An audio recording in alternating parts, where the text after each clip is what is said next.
Assalamualaikum warahmatullahi wabarakatuh. Kembali lagi di Cemilan Celoteh Menjelang Maghriban. Jadi di sini saya nggak sendiri ya, walaupun saya host baru juga, nggak ada yang tahu mungkin. Tapi di sini kita ditemenin sama orang red card ini, dapat jalur sendiri buat nge-host nemenin saya di sini. Coba boleh perkenalkan diri dong. Oke, sebelumnya perkenalkan nama saya Farel. Saya dari kelas 11-1. Di sini saya sebagai co-host ya. Oh, jadi co-host aja. Ya, nemenin ya. Betul. Oh iya, saya belum perkenalan nih. Nama saya Muhammad Asbi. Jadi saya ya tim host ini juga, tim podcast ini gitu. Jadi kali ini di Cemilan kali ini kita mau bawain cerita nih dari salah satu sender follower ya dari IG. Iya, someone followers. Ceritanya ini ngomong cerita, kita bakal cerita horor nih. Karena pengalaman dia ya pengalaman horor sih. Boleh tuh diceritain Kak Farel. Nah, itu kejadiannya itu katanya terjadi beberapa tahun silam ketika adiknya masih berusia 1 tahunan. Nah, kejadiannya itu bermula ketika dia dan keluarganya sedang ada di depan ruang tamu, tapi adiknya itu berada di dalam kamar. Oh, jadi berarti adiknya tuh kayak lagi pergi aja main sendiri gitu ya? Iya, adiknya itu main sendiri di kamar. Nah, karena dia itu penasaran, tanyalah dia ke ibunya. "Mam, adik kemana?" Nah, kata ibunya, "Adik di kamar," katanya. Nah, karena dia penasaran adiknya itu lagi ngapain di kamar, terus dia itu jalanlah sekalian dia pergi ke kamar mandi, tapi melewati kamar yang ada adiknya itu. Kebetulan pintunya itu lagi dibuka. Nah, ketika dia lewat, dia kaget ngelihat adiknya lagi ngobrol sama orang tapi nggak kelihatan. Nggak kelihatan tuh berarti dia benar-benar ngobrol sendiri gitu ya? Iya, ketika dia ngelihat adiknya itu lagi ngobrol, dia nanya ke adiknya, "Dek, kamu lagi ngapain?" Dia bilang, "Kak, ini aku lagi ngobrol sama temen aku," katanya gitu. Ngobrol sama temennya. Iya. Yang jelas-jelas di rumah itu ya cuman ada ibunya lagi di ruang keluarga kan. Kakaknya dia ini sender sama adiknya. Iya. Nah, mungkin ya kejadian itu katanya memang sering terjadi, cuman nggak terlalu sering diperhatiin. Nah, untuk yang kali ini itu sangat mencolok lah mungkin kejadiannya. Jadi membuat dia penasaran, kok bisa katanya adiknya itu seperti itu. Kalau mungkin pas awal-awal kan dipikir si sender ini adiknya cuman lagi kayak ngayal gitu doang kan. Biasa kan anak-anak ya sering ngayal gitu kan. Iya, apalagi itu kan anak-anak kecil ya, baru umur 1 tahunan lah. 1-2 tahun gitu. Ya.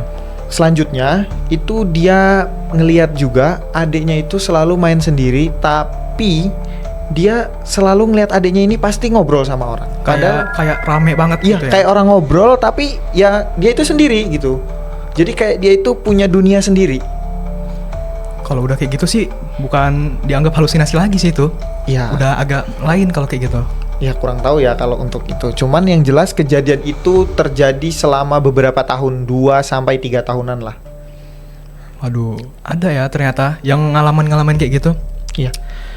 Mungkin setelah kejadian itu, dan itu bukan terjadi selama sekali atau 2 kali aja kan. Nah, mungkin makin lama kelamaan orang tuanya pun heran juga kenapa kok si anaknya tersebut selalu mempunyai dunia sendiri atau selalu ngobrol-ngobrol sendiri gitu ya. Selalu punya fantasi di dunianya sendiri. Dan itu berakhir ketika dia merasa bahwasannya dunia fantasinya itu menjadi nyata. Jadi dia bawa itu semua ke dunia nyata dia. Contohnya dia sering nonton TV tapi ngomong sendiri, terus dia lagi diam ngomong sendiri gitu-gitulah. Tapi kan mungkin kalau udah lewat nih, udah 4 tahun, 5 tahun gitu. Mungkin karena udah terbiasa jadi dia nganggapnya udah, wah ternyata ada apa nggak ada gitu kan. Nah ya itu, jadi dia tadinya itu ketika sudah berjalan 2-3 tahun dia merasa kata dia itu bahwasannya itu tuh terasa nyata bagi dia. Cuman padahal mah ya memang nggak ada. Ya nggak ada. Terus dari kecil aja ibunya, kakaknya ngelihat adiknya itu ya halusinasi sendiri gitu, ngobrol-ngobrol sendiri gitu kan. Karena kakak yang ngirimin yang ngirimin cerita ke IG kita pun itu nggak pernah ngeliat siapa-siapa yang ada di hadapan dia ketika dia lagi ngobrol sendiri atau ngomong sendiri itu. Kalau kakak sendiri pernah nggak sih kayak ngalamin kejadian kayak gitu misalnya tuh? Yang tiba-tiba kita ngelihat orang entah kejadian di kita sendiri gitu kan?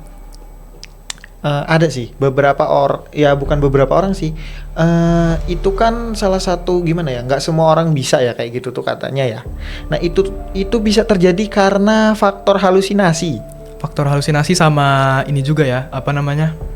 Ya kalau kata orang iman lah ya. Ya, dia tuh berekspektasi terlalu tinggi. Jadi yang tidak nyata dianggap nyata, yang tidak nyata dia anggap bahwasannya itu adalah hal yang ada. Ya kayak dilebih-lebihin aja gitu. Bukan, ya mungkin seperti itulah ya Kak ya. Oke, mungkin kalau cerita dari Sander itu lumayan menarik juga ya. Mungkin buat teman-teman yang punya cerita-cerita seru, inspiratif, mungkin cerita horor kayak kita lagi, bisa tuh nanti kita bawain ceritanya ke sini. Mungkin segitu dulu Kak ya. Iya. Dari kita berdua. Bisa tuh. Kalau mau apa namanya itu mau ngasih ceritanya ke kita, bisa juga request hostnya. Boleh tuh request host gitu. Tinggal tulis aja di DM Instagram Smasga LPG. Nanti bakal kita bacain tuh cerita-cerita kalian yang menarik. Bakal kita bawa ke sini dong pastinya. Mungkin sekian dari 9 kita ya. Celoteh menjelang maghriban. Saya Tasbih. Saya Farel. Wassalamualaikum warahmatullahi wabarakatuh.